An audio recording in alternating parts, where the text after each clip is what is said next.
Hey, welcome to the series of everything you need to know about Python in simplest possible way. In this video, we will see and learn conditional statement and how we can develop these conditional statements in Python using if and else. So the conditional statements are the statements which having some kind of conditions. Let's take an example in real life. Let's say you are trying to attempt an exam and the marks that you need to get to pass in that exam is 40. The total marks is 100. You need to get 40 or above in order to get pass in that exam. So like that conditional statements we can develop using Python by using if and else.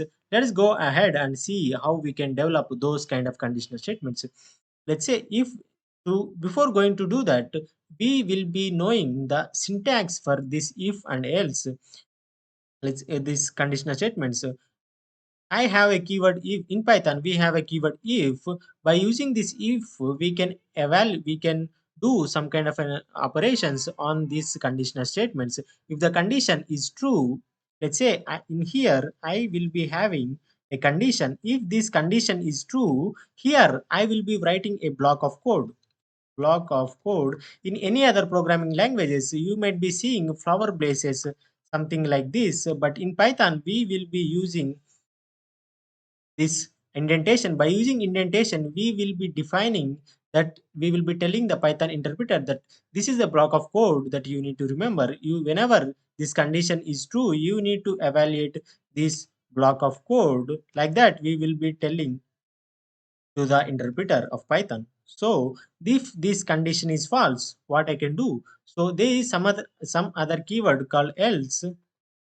By using this else, if this condition fails, we will be evaluating block of code of else block of code we will be executing. Like this, we can able to execute this conditional statement by using this if and else. Let us solve the problem that what we have discussed previously. So to solve that problem we need marks, right? So I am taking marks and I am taking the input from the user.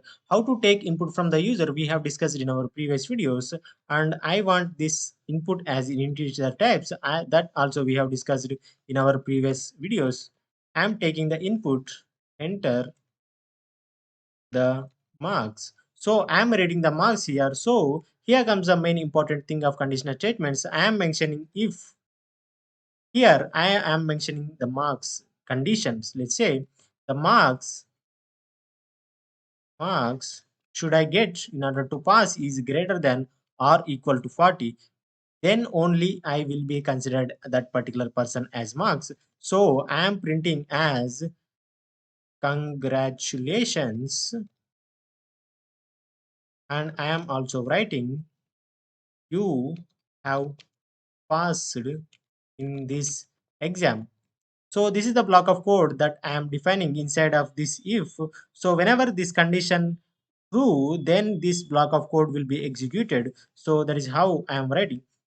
So if this condition is false, then what I can do? I need to print some other block of code, like you are not passed in this exam. Print, I am printing as sorry, you are you are not passed in this exam. Like this I am printing this kind of statements. So this is how we will be defining the block of code in if and else. Whenever this condition becomes true, this block of code will be executed. If that condition is not true, this block of code will be executed. So this is a block of code that what we are defining. There might be some other things that we can define irrespective of this block. So at last I am printing the process is completed. So I am printing as the process is completed irrespective of these blocks, irrespective of whether the condition is passed or the condition is failed. So I am executing this. So the marks that I will be giving as 87, when I give these marks, I am getting the result as congratulations, you have passed in this exam, because 87 is greater than 40. It was entered in this block and printed as congratulations, you have passed this exam. And last, we are getting as the process is completed.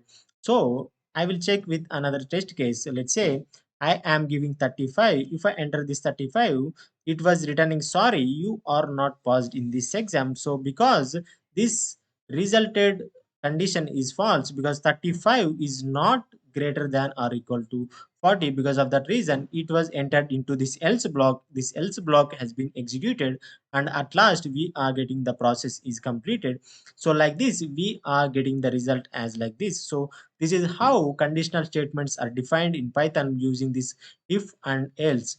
So we need to know some more things in these conditional statements. That one of the thing is, can I put if inside of this if? Can I put else? Can I put if inside of this else? Can I make the nested ifs and nested elses? That we will see in our next video. Thank you for watching this video. If you find this video interesting, hit the like button, comment any of your opinion, hit the subscribe button, so and also hit the notification bell icon, so that whenever I upload any new video, you will get the notification. See you in the next video.